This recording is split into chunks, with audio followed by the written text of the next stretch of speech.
నేను మీ Jagadish అపరాజు R24 news. ఈ రోజు మనం తీసుకుంటున్న టాపిక్ బాలయ్య బిగ్ బాస్ అవుతాడా? అవుననే అంటున్నాయి సినీ వర్గాలు. బాలయ్య ఆయన నటన గురించి మనం చెప్పనక్కర్లేదు, అతని క్రేజ్ గురించి మనం చెప్పక్కర్లేదు. ఆంధ్ర నుంచి ఢిల్లీ వరకు, ఢిల్లీ నుంచి డెన్మార్క్ వరకు ప్రతిరోజు పబ్బులో వినపడే స్లోగన్ జై బాలయ్య. అయితే ఈ రోజు సినీ వర్గాల్లో చర్చనీయాంశమైన పాయింట్, బిగ్ బాస్ లో బాలయ్య ఎంట్రీ అవుతున్నాడనే చర్చ జరుగుతోంది. అయితే బాలయ్య బాబు నటన గురించి చెప్పాల్సి వస్తే ఎన్నో రికార్డు బద్దలు కొట్టాడు. ఈ పరిస్థితుల్లో బాలయ్య అన్స్టాపబుల్ కూడా హోస్ట్ గా చేశాడు. ఎంతో మంది క్రిటిక్స్ ని కూడా తన అభినయంతో, ఆహార్యంతో, మాటలతో, తన డైలాగులతో ఎంతో మందిని అభిమానుల్ని ఆకట్టుకోవటమే కాకుండా అన్స్టాపబుల్ యొక్క ప్రోగ్రామ్ ని, ఆ షోని సింగిల్ హ్యాండ్ తో సక్సెస్ఫుల్ చేశాడు. అయితే ఇక్కడ ఈ విషయానికి వచ్చేసరికి నాగార్జున హోస్ట్ ఉన్నాడు కదా, మరి బాలయ్య ఏంటి అని. నాగార్జున కొన్ని సంవత్సరాల నుంచి కంటిన్యూగా బిగ్ బాస్ షోలో ఆయనే హోస్ట్ గా నిర్వహించడం జరుగుతుంది. అయితే బిగ్ బాస్ షోలో చాలా రూల్స్ మారిపోవటం వల్ల చాలా మంది సెలబ్రిటీలు ఆసక్తి ఉన్నా రాలేని పరిస్థితి. వాళ్ళు రాలేక ఇంట్రెస్ట్ చూపలేకపోతున్నారు.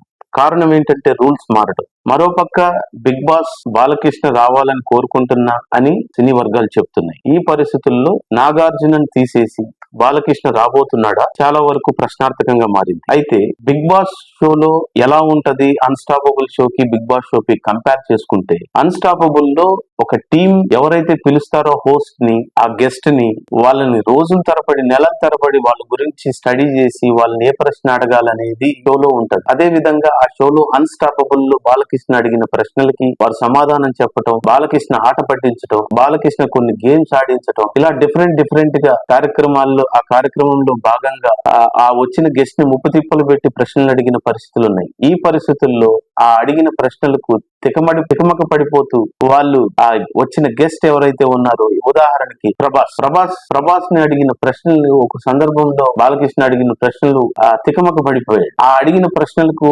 ప్రభాస్ అభిమానులే కాదు, బాలకృష్ణ అభిమానులు కూడా ఎంతో ఆశ్చర్యంగా చూస్తూ సక్సెస్ఫుల్ చేశారు. అయితే ఇక్కడ ఈ విషయానికి వచ్చేసరికి బిగ్ బాస్ లో 10 మంది లేదా 15 మంది ఆ టీమ్మేట్స్ ని, ఆ హౌస్ మేట్స్ ని ఎంతో మందిని డీల్ చేయాల్సిన పరిస్థితి. ఇక్కడ అన్స్టాపబుల్ కి వచ్చేసరికి 1-to-1 మాత్రమే డీల్ చేసే అవకాశం ఉంటుంది. అయితే అన్స్టాపబుల్ లో బాలకృష్ణ ఇయర్ బర్డ్ లో 1-to-1 అడిగినప్పుడు కొంచెం రైటింగ్ టీమ్ బాలకృష్ణ గారికి సపోర్ట్ చేసే పరిస్థితి ఉంది. అయితే ఇక్కడ అలా ఉండదు, స్పాంటేనియస్ గా రియాక్ట్ అవ్వటం మీద వాళ్ళు గద్దించాలి, బుజ్జగించాలి. హౌస్ మేట్స్ ని ఎలా మెయింటైన్ చేయగలగాలో చాలా బుజ్జగించేలాగా కొన్ని సందర్భాలు ఉంటాయి. దాన్ని స్పాంటేనియస్ గా రియాక్ట్ అవ్వాల్సిన పరిస్థితి ఉంటుంది. దీన్ని బాలకృష్ణ చేయగలుగుతాడా లేదా అనేది చేయగలుగుతాడు. ఎందుకనంటే అన్స్టాపబుల్ లో తను చేసిన తీరు ఏదైతే ఉందో, విమర్శకులను కూడా వారి చేత అభినందించేలా అతను చేసుకున్నాడు. చాలా సక్సెస్ఫుల్ గా అన్స్టాపబుల్ జరిగిన తీరులో బిగ్ బాస్ కూడా అతను చాలా హ్యాండిల్ చేయగలడని కొన్ని వర్గాలు చెప్తున్నాయి. ముఖ్యంగా ఇక్కడ ఒక విషయానికి వచ్చేసరికి బిగ్ బాస్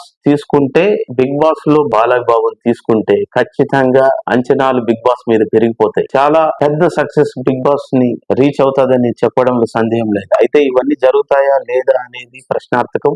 కొద్ది రోజుల్లో అన్ని విషయాలు బయటకు వస్తాయి. ఈ విషయాలు వచ్చిన తర్వాత అన్ని మళ్ళీ సుదీర్ఘంగా చర్చిద్దాం, ఎలా చేశారు ఏంటనేది. అంతవరకు signing off, doctor Jagadish Abbaraju, R24 news. ఈ వీడియో మీకు నచ్చినట్లయితే please share, like and subscribe R24 Telugu.